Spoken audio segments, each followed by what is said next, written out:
So now we'll be doing second chapter of Bipin Chandra's History of Modern India, and that is about India in the late 18th century.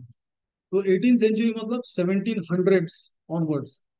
तो इसमें 18th century, why this century is very important is because it actually shaped the history of India till present day. क्योंकि 1707 में जब औरंगजेब की death हो गई थी, तो औरंगजेब की डेथ के बाद से मुगल एम्पायर डिसइंटीग्रेट होना शुरू हो गया था। अब एग्जैक्ट उसकी डेथ के बाद से नहीं हुआ, उसके बाद भी कुछ दिन चला, वो हमने पिछले भाग में देख लिया है, उसको पिछले पार्ट्स में हमने उसको कवर किया है। तो ये एग्जैक्टली तब से नहीं हुआ, लेकिन धीरे धीरे वो डिसइंटीग्रेट होना शुरू हुआ because of various reasons that we have already discuss.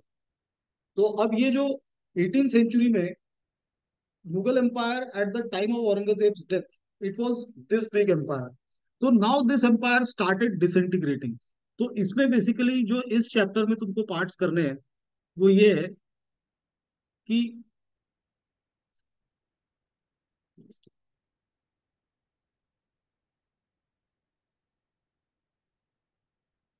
okay, now there were three categories of states which disintegrated or which got created after the disintegration of this big empire. तो उसमें जो first category है that is called the succession states. तो succession state जो थे वो इस area में थे, ये थे अवध, एक था अपना इधर बंगाल एरिया। इनको सक्सेशन स्टेट्स बोलते हैं। I just tell you why why they are called succession states. और एक इधर ये हैदराबाद का area. So these, this is Awadh, this is Bengal and this is Hyderabad. ये सक्सेशन स्टेट्स थे। सक्सेशन स्टेट्स का मतलब ये होता है कि जो मुगल एम्पायर के ही अ, बड़े सूबे हुआ करते थे, लेकिन उन लोगों ने अपनी अपने आप को ऑटोनोमस या इंडिपेंडेंट डिक्लेयर कर दिया। So these would be succession states. Now there is another category of states which were created by the disintegration of Mughal Empire, and that was due to the rebellions. अब ये rebellions में जो एक उसमें major part carve out हुआ वो था Punjab part. तो ये पंजाब यानी आप तुमको कौन सा पंजाब इमेजिन करना है? इंडिया पाकिस्तान मिलके जो पंजाब क्रिएट होता है, actually it's a huge province. इधर पंजाब, फिर इधर तुम्हारा अफगानिस्तान वाला एरिया, फिर इधर एक बीच में यहाँ पे जाट किंगडम भी आया था। ओके, जाट्स, ये तुम्हारा पंजाब हो गया, अफगानिस्तान। एंड एक सबसे बड़ा ये जो था इधर इस एरिया में, दैट वाज द मराठास। ये मराठा, इस एरिया में मराठा किंगडम था। Now this was the kingdom which was gradually expanding under the Peshwas. फिर एक थर्ड कैटेगरी ऑफ जो इसमें स्टेट्स थे जो उभर के आने शुरू हुए, वो थे, वो ऐसे स्टेट्स थे जिन पे कभी मुगल एम्पायर का बहुत बड़ा कंट्रोल था ही नहीं। यानी वो ये थे, जैसे ये पार्ट, यानी जो south eastern India and south western India, ये साउथ वेस्टर्न इंडिया हो गया, ये साउथ ईस्टर्न इंडिया हो गया, और ये पूरा नॉर्थ ईस्ट का पार्ट, इस पे मुगल कंट्रोल कभी नहीं था। और ये एक्चुअली ट्रेडिशनली भी, एंशियंट टाइम से भी, ये इंडिया का इंडियन रूलर्स ने इस पार्ट पे ज्यादा रूल किया नहीं था। इसीलिए जब एक्चुअली इंडिया इंडिपेंडेंट हुआ था, तो कई सारे नॉर्थ ईस्ट के स्टेट, स्पेशली जो नागालैंड है, उनको इंडिया से इंडिपेंडेंस चाहिए था। उनका ये कहना था कि ये traditionally, historically, culturally, even racially, Nagaland was never a part of India. So अब वो ब्रिटिश ने इंडिया में जबरदस्ती डाल दिया, तो वो हमको नहीं चाहिए, वी वांट इंडिपेंडेंट कंट्री। तो उसके लिए वहां पे काफी इंसर्जेंसी मूवमेंट्स चल रही थी, जिसको बाय फोर्स कंट्रोल करना पड़ा। वहां पर अभी भी बहुत आर्मी डिप्लॉयड है। खैर अभी वो मूवमेंट नहीं चल रही, now it is an integral part of India. But लेकिन वही है कि ये जो नॉर्थ ईस्ट का पार्ट था, ये रेशियली भी अलग है ना। तुमने देखा होगा नॉर्थ ईस्ट के लोग थोड़े अलग दिखते हैं, वो मंगोलॉइड रेस के रहते हैं। रेशियली अलग है, कल्चरली अलग है। वहां पे हिंदुइज्म का भी कोई खास इम्पैक्ट नहीं था। फिर इंडिया में जो इस्लाम था उसका भी इम्पैक्ट नहीं था, बुद्धिज्म का भी इम्पैक्ट नहीं था। वहाँ ज्यादातर ट्राइबल कम्युनिटीज भी है, और वो सब अपने अपने ट्राइबल इनको फॉलो करते थे। But with the advent of British, वो it got, Christianity was promoted there.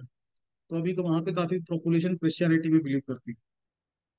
Okay, तो these were the three kind of areas which basically came out of Mughal empire. तो इसको हम अगर एक बार इस पे ये देख लेते। तो अगर जैसे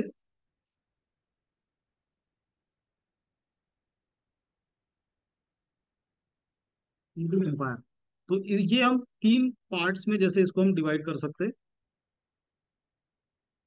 first is would be called the succession states.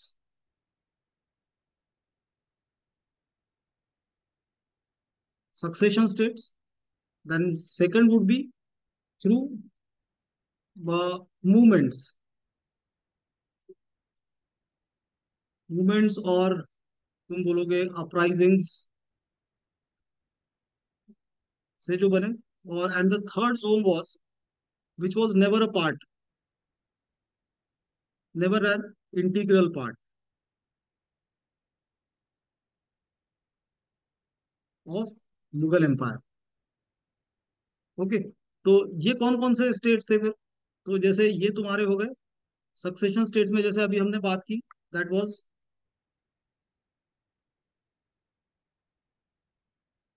Awadh, Hyderabad,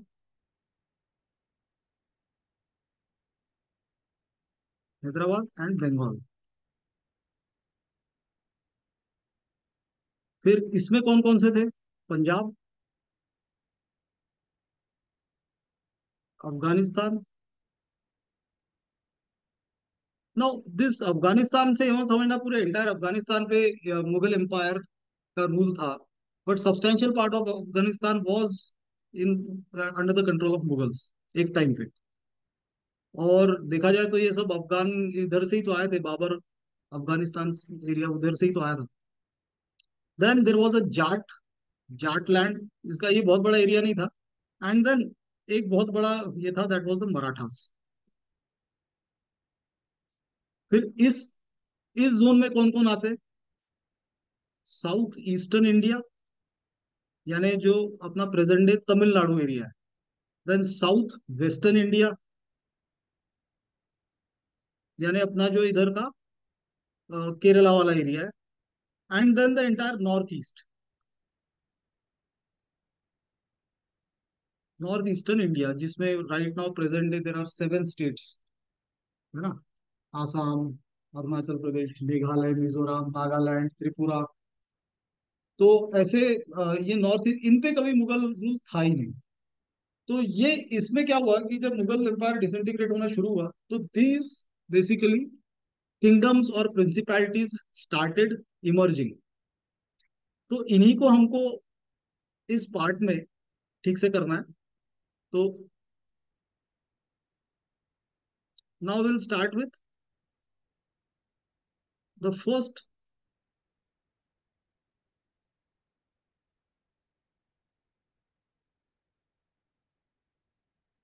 first part, that is the Awadh, the rise of Awadh. तो अवध एरिया कहाँ आता है? देखो ये इस एरिया में, यहाँ पर you can see it is marked here, this part. ये अभी जैसे इसका कुछ मेजर पार्ट अवध एरिया का यूपी में आता है, कुछ पार्ट बिहार में भी आता है। तो ये जो अवध एरिया है, और लखनऊ जो यूपी की प्रेजेंट डे कैपिटल है, वो अवध में ही आती है। और Awadh has been known for its culture, tradition, even cuisines, वहाँ के कपड़े, और बहुत सारे इसके लिए एक वो सेंटर रहा है उसका। आज भी, आज की भी डेट में Awadhi cuisines are very famous. Awadhi itself is a language.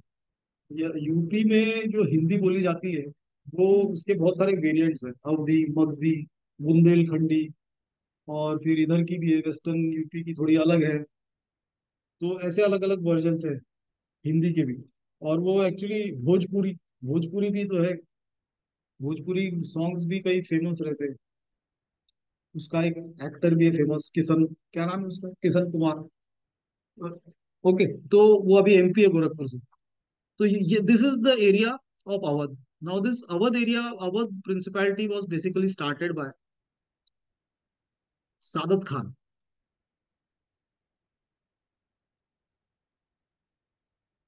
This is a Kaiser Bagh Bagh palace of Lucknow, this is also tourist attraction. ये अवध के नवाबों ने बनाया था। ओके, तो Saadat Khan also known as Pradhan ul Mulk, he started this Awadh principality and by declaring independence from the disintegrating Mughal Empire. तो ये जो था, he was a very bold, energetic, iron-willed and very intelligent man, and he finally founded this Awadh area, जिसमें उसने कई सारे reforms लाए, कई सारे उसने उसमें स्टेबल एडमिनिस्ट्रेशन दिया। एक्चुअली एक मतलब एक मिथ जैसी जनरली लोगों में रहती है कि मुगल एम्पायर डिसइंटीग्रेट होने के बाद इंडिया जो है पूरा क्योस में चला गया। ऐसा नहीं था। ये जितने भी प्रिंसिपैलिटीज और ये नए किंगडम्स उभर के आए हैं, भले ही अलग अलग जगहों पर, उन्होंने एक काफी स्टेबल एडमिनिस्ट्रेशन दिया। अब उनके कुछ दूसरे वीकनेसेस थे जिसकी वजह से they could not withstand the onslaught of British.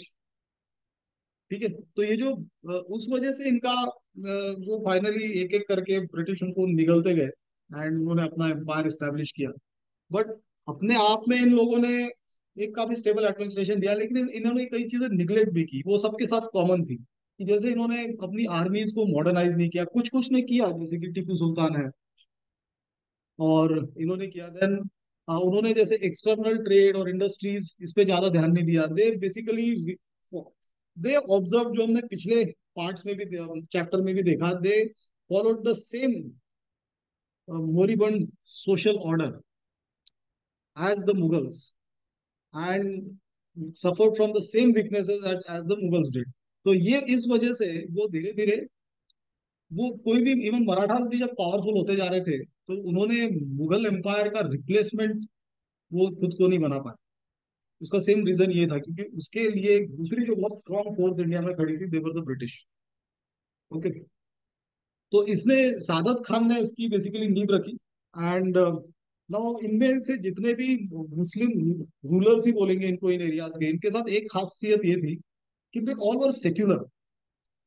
सबसे पहली बात तो ये है कि they are known to be secular. और उन्होंने कोई डिस्क्रिमिनेशन नहीं किया हिंदूज और मुस्लिम्स में। उन्होंने इनफैक्ट कई अपने टॉप पोजीशंस पे भी हिंदूज को बिठाया। ओके, एंड देन इसके अलावा इन्होंने अपने ट्रूप्स, आर्मी को भी वेल आर्म, जैसे सादत खान ने जो आर्मी बनाई थी, उसने उसमें उसको वेल आर्म रखा। It was well trained, well paid also. And finally Saadat Khan died in 1739, and then he was succeeded by his nephew by the name of Safdar Jung. Safdar जंग एक फेमस नवाब था लखनऊ का। इनफैक्ट इसका सफदर जंग का एक टूम भी जो वो दिल्ली में राइट नाउ, साउथ दिल्ली में। तो ये जो सफदरजंग था नवाब, he is also known for one more thing, that and which is quite unusual for all these nawabs and the high ranking officials or kings, emperors। और वो अनयूजुअल चीज ये थी कि he was totally devoted to his only wife। Okay, तो ये बहुत अपने आप में यूनिक, बेसिकली ये इसने अपना एक काफी स्ट्रॉन्ग मॉरल कैरेक्टर दिखाया और उसको फॉलो भी किया। और ऐसा नहीं, उसके बाद के भी और भी कई नवाबों ने, जैसे मुर्शीद कुली खान जो बंगाल में था, वो भी ऐसा ही था, सादत खान भी ऐसे ही था। तो उसमें कुछ थे, लेकिन वो बहुत गिने चुने एग्जाम्पल होंगे जो अय्याश नहीं थे। जैसे औरंगजेब भी और अय्याश नहीं था। तो बट बाय एंड लार्ज जो ये सब रहते, ये सब रंगीन ही हुआ करते थे, जितने भी नवाब और एम्परर्स, किंग्स, ये सब थे। तो सफदरजंग ने जो है इसने काफी स्टेबल एडमिनिस्ट्रेशन दिया। इसने मराठास के साथ भी अलायंस किया, and he finally died in 1754। But तब तक उसने काफी अपने आसपास के एरियाज को भी सिक्योर किया। उसने जाट्स जो किंगडम था उनके साथ मिलके अच्छे रिलेशंस रखे, मराठास के साथ रिलेशंस रखे। और उसने इनफैक्ट पेशवाज की हेल्प की थी अहमद शाह अब्दाली को के लिए, लेकिन ऑफकोर्स वो उसका अटेम्प्ट सक्सेसफुल नहीं हुआ हो पाया। In fact third battle of Panipat जब हुआ, तब खैर तब सफदरजंग नहीं था, लेकिन तब तक इनफैक्ट मराठास ने भी सफदरजंग के, मतलब अवध के साथ अपना नाता तोड़ दिया था। और ऐसा बोलते हैं कि if Safdar Awadh was also with Marathas, तो third battle of Panipat would not have been lost against Ahmad Shah Abdali. तो इसने अपने अपने टाइम पे काफी स्टेबल एडमिनिस्ट्रेशन दिया। He followed equitable system of justice, and he also followed policy of impartiality. In fact उसका जो हाईएस्ट पोस्ट उसके इसमें जो दीवान की थी वो उसने एक हिंदू को दी थी, महाराजा नवाब राय को। Okay, and under him basically Lucknow became a center of culture, art, and everything. Okay, and he himself lived a very austere and simple life, and he was a very extremely able administrator। और ये, लेकिन ये जो लखनऊ के और ये जो अवध के नवाब थे, इनके साथ एक काफी कॉमन चीज थी, यानी वो हिस्ट्री में भी रिकॉर्डेड है, और वो ये है कि most of them were homosexuals. तो फिर खैर उसके बाद उसके कई सारे सक्सेसर्स भी आए। वो उनके दौर में भी अपना अपना हिसाब से चलता रहा। और इसका जो लास्ट था, नवाब वाजिद अली शाह, इसको जाने आलम भी बोलते। तो ये तो पूरा, मतलब ये वो नहीं था, यानी ही वॉज नॉट दैट रंगीन टाइप्स और अय्याश टाइप, लेकिन इसका पूरा इंटरेस्ट नाच गाने में था। नाच गाने में इन द सेंस वो खुद करता था। दरबार में जो नाच गाना चलता रहता था, तो उसमें वो खुद भी शामिल हुआ करता था, और वही उसका पैशन था, डांस करना। वो नहीं होता जैसे कोई डीजे बज रहा है और अपन भी डांस कर रहे हैं।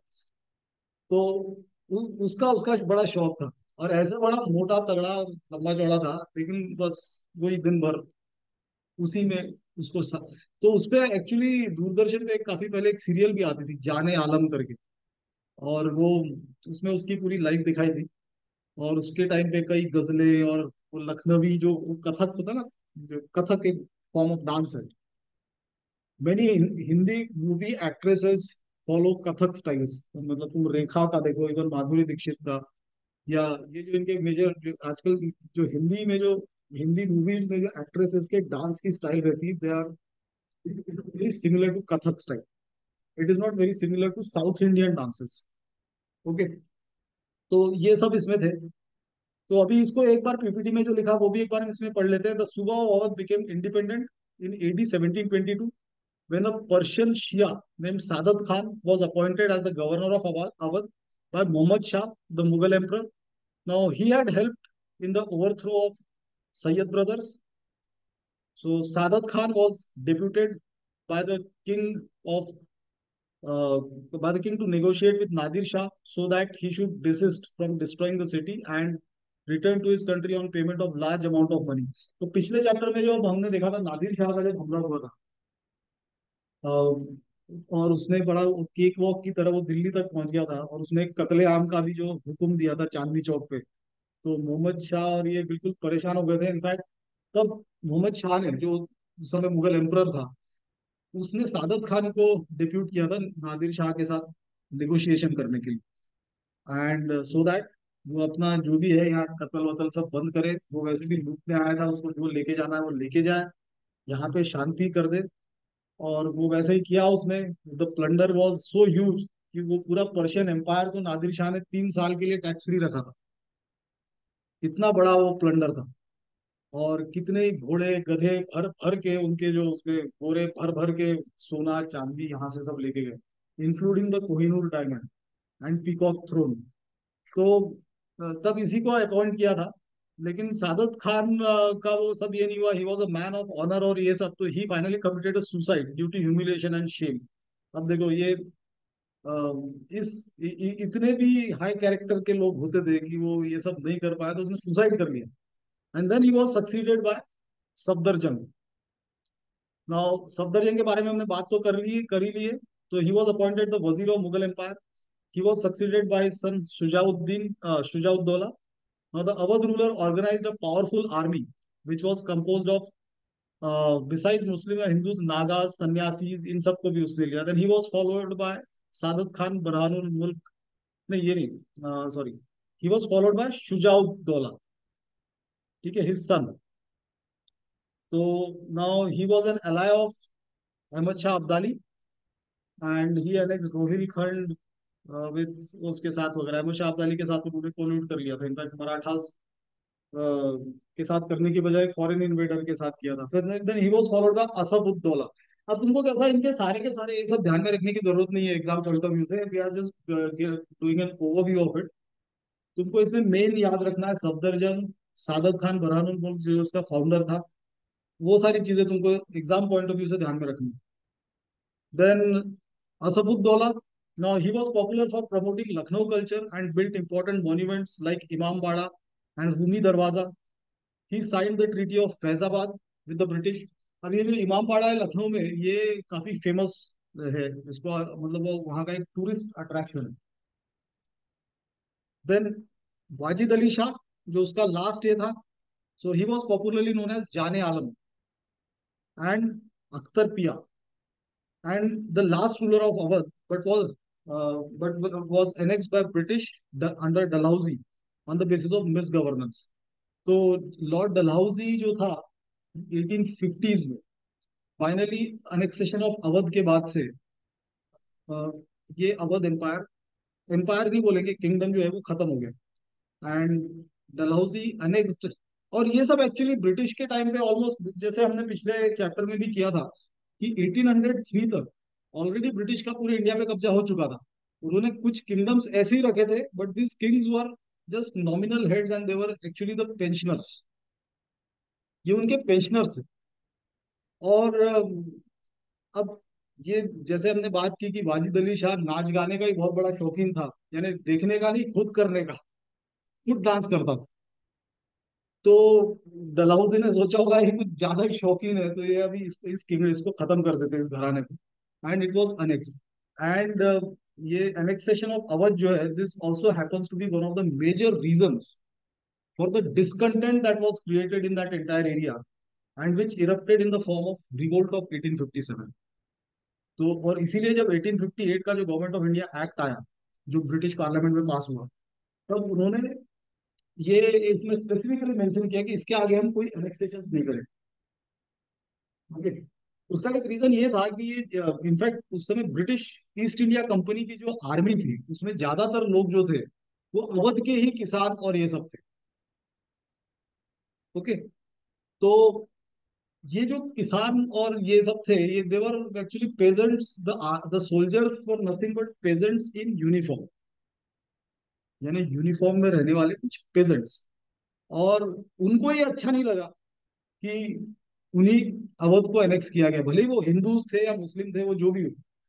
लेकिन उनको ये नहीं अच्छा लगा कि ब्रिटिश ने उन्हीं के स्टेट पे कब्जा कर लिया, ऑफिशियली भी कब्जा कर लिया, और उसके उस घराने को ही खत्म कर दिया. तो वो एक डिस्कंटेंट का कारण बना, और जिस वजह से रिवोल्ट ऑफ 1857 आगे चल के हुआ. Okay. So the Awadh was always a center of attraction for their fertile land, which also brought British to exploit its fertility for their own aspiration. Now you know that Awadh जहाँ पे है वो Gangetic plains में आता है area, and that is an extremely fertile area. ये in fact पूरा UP Bihar Bengal तक ये पूरा पट्टा ही काफी फर्टाइल एरिया है, गैंजेटिक प्लेन्स में आता है ना. तो ये यहाँ इतनी सारी मेजर रिवर्स है, हिमालयन रिवर्स, उसकी ट्रिब्यूटरीज, डिस्ट्रीब्यूटरीज. तो ये मिलके एक्चुअली इनका पूरा जमीन के अंदर का सीपेज ही कितना किलोमीटर तक जाता होगा. ये पूरी उपजाऊ जमीन है, and it is easy to cultivate a plain compare to other rugged terrains. Plains पे कल्टीवेशन भी आसान होता है, तो फर्टिलिटी अपने आप ही बढ़ जाती है, प्लस नेचुरली पानी का सप्लाई है. और इसीलिए तो मतलब यही गंगा जमुना दोयब और ये सब एरियाज जो है, यहाँ पर शुरू से ही सभ्यताएं बसी है आके. तुम पहले के ये देखो, जो महाजनपदास थे एंशियंट इंडिया में, वो भी यहीं पे थे. मगध एम्पायर का राइज भी यहीं से हुआ, बिहार से. आर्यंस जब इंडिया में आके सेटल हुए थे 1800 बीसी ऑनवर्ड्स, और फाइनली 1500 बीसी से जब ऋग वैदिक पीरियड शुरू हुआ, तो वो भी तो यहीं पे गंगा जमुना दोयब और ये इसी जगह पे आके सेटल हुए. उसका सिंपल रीजन ये था कि बहुत फर्टाइल लैंड. ओके. और पहले इकोनॉमी एग्रीकल्चरल नहीं थी, यानी जैसे आर्यंस के टाइम पे जो इकोनॉमी थी, it was a pastoral economy. Pastoral economy का मतलब जिसमें गाय और it is related to cows. तो नाउ काउस कहाँ पे ज्यादा थ्राइव करेंगे, जहाँ पे उनको ज्यादा चारा मिलेगा खाने को, हरी हरी घास. तो वो सब वहां पे नेचुरली थी. और फिर एग्रीकल्चर भी धीरे धीरे ऑब्वियसली वहीं पे बढ़ा. ठीक है. हेंस इन 1880 इट सब, hence British in 1880 subjugated as part of their empire. तो ये इसके बाद 1800 एडी तक ये अपना पूरा का पूरा वैसे ही आ गया था. उसके बाद के इसके जो ये थे वो पेंशनर थे. Okay. So with this we complete Awadh part. Now will do the Bengal part. अब बंगाल भी अगेन अनदर सक्सेशन स्टेट था. ओके.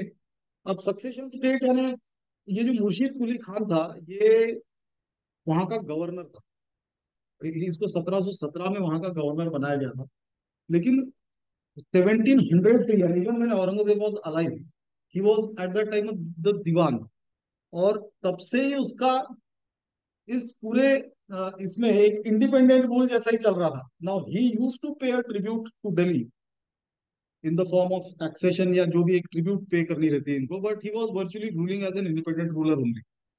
तो ये और उसके साथ अलीवर्दी खान, ये दोनों मिलके बंगाल को चला रहे। और फिर मुर्शीद कुली खान की डेथ के बाद he was succeeded by his son Shujauddin. And Shujauddin का और अलीवर्दी खान का ये ज्यादा चलता नहीं था। तो फाइनली सुजाउद्दीन की डेथ के बाद जब उसका बेटा बना सरफराज खान, वहां का नवाब, तो उसको अलीवर्दी खान ने मरवा दिया। And finally Alivardi Khan became the nawab of Bengal and he was ruling there. लेकिन ये अब जितने भी बंगाल के नवाब थे, इन्होंने वहां पर इनकी अपनी राइवलरीज या वो जो भी चल रही वो चल रही थी, लेकिन इन्होंने भी वहां पर एक काफी स्टेबल एडमिनिस्ट्रेशन दिया। इन्होंने कुछ गलतियां जो ये की वो ये थी कि इन्होंने अपनी आर्मी को उतना स्ट्रांग नहीं बनाया और मॉडर्नाइज नहीं किया। और तब क्या हुआ था, कैलकाटा और चंद्रनगर, यहाँ पर फ्रेंच और इंग्लिश ईस्ट इंडिया कंपनी की फैक्ट्रीज लग चुकी थी, और वो आर्म्ड भी थी। यानी now they did not realize that they can become a threat in future. तो उसने इनफैक्ट अलीवर्दी खान ने पहले कुछ ऑर्डर्स वगैरह दिए थे कि इनको वहां पे फोर्टिफाई करने की परमिशन नहीं मिलेगी, यानी वहां ऐसे कुछ ये किए थे, बट स्टिल ही निग्लेक्टेड कि ये इन फ्यूचर एक बहुत बड़ा थ्रेट हो सकता है। फाइनली वैसा हुआ भी ना। जो बैटल ऑफ प्लासी हुआ, उसमें ही East India Company under the leadership of Lord Clive, they finally prevailed. और उनका जो पहला कब्जा ब्रिटिश का, ईस्ट इंडिया कंपनी का जो पहला ऑफिशियल कब्जा जो बहुत बड़े ट्रैक्ट पे इंडिया में हुआ, वो बंगाल से ही हुआ। और फिर बंगाल से इंडिया का बाकी का ये एक्सपेंशन हुआ। अब ये अलीवर्दी खान के टाइम पे इसको एक दूसरा भी खतरा था, वो इधर से था, वेस्टर्न साइड से, that was of the Marathas. तो ये मराठास जो थे, ये इधर से इनके पीछे पड़े थे। पहले जो प्रेजेंट डे उड़ीसा है, ये भी बंगाल का ही पार्ट था, जिसपे इन पूरे बंगाल के नवाब्स का कब्जा था। लेकिन मराठास इन पे कॉन्स्टेंटली अटैक्स कर रहे थे, उसकी वजह से in fact Alivardi Khan had to cede Orissa to Marathas. Marathas were becoming very powerful under the Peshwas. वो हर तरफ एक्सपैंड कर रहे थे इंक्लूडिंग नॉर्थ। यानी मराठा एम्पायर एक टाइम पे अफगानिस्तान के बॉर्डर तक पहुंच गया। ओके। और इधर ईस्ट में भी और डेक्कन वगैरह में तो वो थे ही पहले से। तो उड़ीसा में भी इनका ये चल रहा था। एंड उसके बाद फाइनली इनका ये ईस्ट इंडिया कंपनी और इसने पहले एक बेसिक ट्रीटी और एक वॉर के थ्रू फ्रेंच को वहां से ईस्ट इंडिया कंपनी ने हटा दिया। And then East India company themselves were became started becoming powerful, and finally they defeated Nawab Alivardi Khan army. तो ये जो, खैर उस समय अलीवर्दी खान नहीं था, और ये बंगाल को हराया। और इसमें उन्होंने पूरे सारे साम दाम दंड भेद जिसको बोलते हैं वो सारे टैक्टिक्स अपनाया। यानी वॉरफेयर भी किया, ब्राइबिंग भी की। उनकी एक टीम तो थी, वो आगे हम करेंगे बैटल ऑफ प्लासी वगैरह जब करेंगे उसमें, तो एक पूरा ये आर्मी लेके जो खड़े थे, उनको इतने पैसे खिला के रखे थे कि उनको बोला था तुम कुछ मत करना एक सेक्शन को। तो जैसे यहाँ पे वॉर हो रहा है, एक ह्यूज बंगाल आर्मी का सेक्शन वहां पे सिर्फ देख रहा है, जैसे कि किसी स्टेडियम में कोई मैच देखने आया। ठीक है, उनका काम था वहां आना और कुछ नहीं करना। तो इस हिसाब से उन्होंने सारे हथकंडे अपना के फाइनली बंगाल पे कब्जा कर लिया। और एक बार बंगाल पे कब्जा हो गया तो वहां से उनका एम्पायर एक्सपैंड होना शुरू हुआ हर तरफ। तो बाय 1800, जैसे हमने पहले भी किया, दिल्ली ब्रिटिश के कब्जे में आ चुका था बाय 1803। ओके। और ईस्ट इंडिया कंपनी तभी से कलकत्ता थी, और कलकत्ता ही एक पूरे सब कॉन्टिनेंट की कैपिटल की तरह चल रही थी till 1911, when it was finally shifted to Delhi. तो तब तक, यानी देखा जाए तो ब्रिटिश रूल का मेजर पार्ट जो था वो कलकत्ता से गवर्न होता। इसीलिए अगर तुम कभी कलकत्ता जाओ तो वहां पे तुमको ढेर सारे ब्रिटिश ईरा के बिल्डिंग्स और ये सब ज्यादा मिलती है।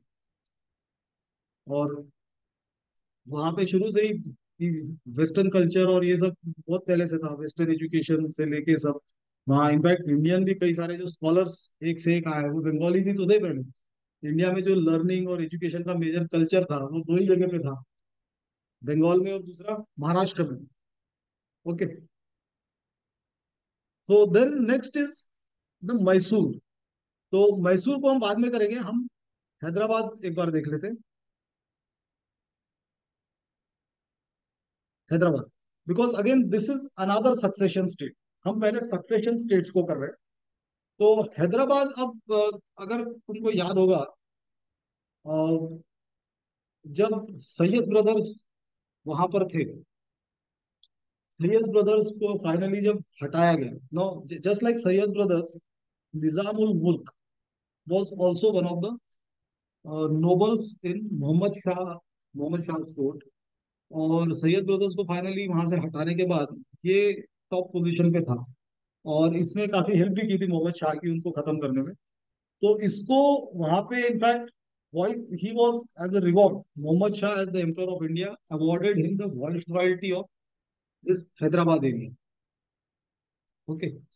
और लेकिन ये वहां पे था नहीं, उसको वहां का वॉइस रॉय था, यानी वहां का ओवरऑल इंचार्ज ये था, रहता दिल्ली में ही था। बट बाय 1722 टू 24 वाला जो एरिया था, तो जो ईयर्स थे, उसमें इनके, इसके और एम्परर के कई सारे डिफरेंसेस उभर के आए। अब देखा जाए तो एम्परर के साथ कैसे डिफरेंसेस, एम्परर तो एम्परर है, वो तो इनको ये कर सकता, लेकिन वो मोहम्मद शाह जो था वो पूरा रंगीन आदमी था, उसका नाम ही रंगीले था। उसका ज्यादा एडमिनिस्ट्रेशन और अपने इन पे ज्यादा कंट्रोल था नहीं। और वहां पर he was totally annoyed, Nizamul Mulk was totally annoyed by the attitude of the emperor, and then he finally decided to walk away from Delhi. तो वहां का वॉइस रॉयल्टी तो उसके बाद ऑलरेडी थी, तो वो वहां से दिल्ली से निकल गया, हैदराबाद में आके सेटल हुआ अपने ह्यूज आर्मी के जखीरे के साथ। और तब से उसने वहां पर रूल करना शुरू किया। तो अब उसने कोई अपने आप को वहां का इंडिपेंडेंट रूलर घोषित नहीं किया officially. He still hold his nominal, क्या बोलेंगे, नॉमिनल अथॉरिटी, नॉट अथॉरिटी, यानी basically his allegiance, he owed his allegiance to the Mughal Empire only, but he was ruling as an independent ruler। तो वो कई सारे जो वॉर्स करता था, वो जागीरें भी बांटता था, या वो जो भी काम करता था उसमें he did all of them independently, without any reference to Delhi. तो इसका मतलब ये है कि भले ही वो थियोरेटिकली एक मुगल एम्पायर का पार्ट है, लेकिन इन रियलिटी वो एक इंडिपेंडेंट स्टेट। ओके। तो इसी तरह से हैदराबाद में ये जब शुरू हुआ, तो इसने वहां पर again he also adopted a tolerant policy toward Hindus and Muslim. उसके भी राज में कई सारे टॉप पोस्ट पे हिंदूज थे। जैसे उसका जो दीवान था, diwan is a very important position in kingdoms, क्योंकि उसके अंडर में सारा फाइनेंस और ये सारा कंट्रोल उसके अंडर में रहता। तो हिज दीवान वाज पूरन चंद, और हिंदू। ठीक है। देन उसके अलावा हैदराबाद उसने इतना पावरफुल भी बनाया था मिलिट्रीली और इसके कि even Marathas did not dare to invade Hyderabad, यानी he did not allow Marathas, जबकि मराठा तुम इधर देखो यहाँ पे बंगाल तक पहुंच गए थे, उड़ीसा इनके आगे, लेकिन हैदराबाद बगल में ही होने के बावजूद भी मराठास के कंट्रोल में इतने आसानी से आ नहीं पा रहा था। इनफैक्ट आया ही नहीं था। Okay. Then he died in 1748। और फिर उसके बाद Hyderabad fell prey to the same destructive forces, the way it was happening in Delhi। Okay. तो हैदराबाद के बारे में ये देख लेते हैं। Now see, this is the Hyderabad state. तो इसमें तुम देख सकते हो कि महाराष्ट्र का भी कई सारा पार्ट है, कर्नाटक का भी कई सारा पार्ट है, और प्रेजेंट डे तेलंगाना का। ये मिलके हैदराबाद हुआ करता था। Now it is Hyderabad city. पहले ये हैदराबाद एक किंगडम था, एंड इसको ब्रिटिश ने एनेक्स नहीं किया था। वैसे भी ये उनकी एनेक्सेशन की पॉलिसी तो उन्होंने 1858 के बाद अबैंडन ही कर दी थी। तो उन्होंने इसको अनेक्स नहीं किया और उसको वैसे ही रहने दिया। And this Nizam's, his successors, Nizam ul Mulk के जो जितने सक्सेसर थे, जो निजाम फैमिली थी, they remain loyal to the British till the very end, and to the extent कि जब इंडिया इंडिपेंडेंट हुआ और इंडिया का पार्टीशन होने वाला था, तो Hyderabad was actually keen, the Nizam was keen on joining Pakistan. Okay, तो it was finally included in India by a military action under the leadership of then Home Minister of India, that is Sardar Vallabhbhai Patel. Okay, तो ये हैदराबाद की famous landmark है. जैसे हर city में एक landmark रहता है, दिल्ली में लाल किला है, आगरा में ताजमहल, ये चार मीनार है.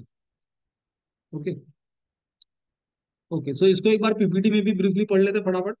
सो it was founded by Nizam ul Mulk Asaf जाह, जिसका नाम था, who was intermittently viceroy of Deccan under Mughal emperors from 1713 to 1721, and who resumed the post again under the title Asaf Jah in 1724. So at that time he became virtually independent and founded the dynasty of Nizams. ठीक है, निजाम मतलब ruler होता है, उर्दू में ruler को निजाम बोलते हैं. ठीक है, निजाम ऑफ हैदराबाद.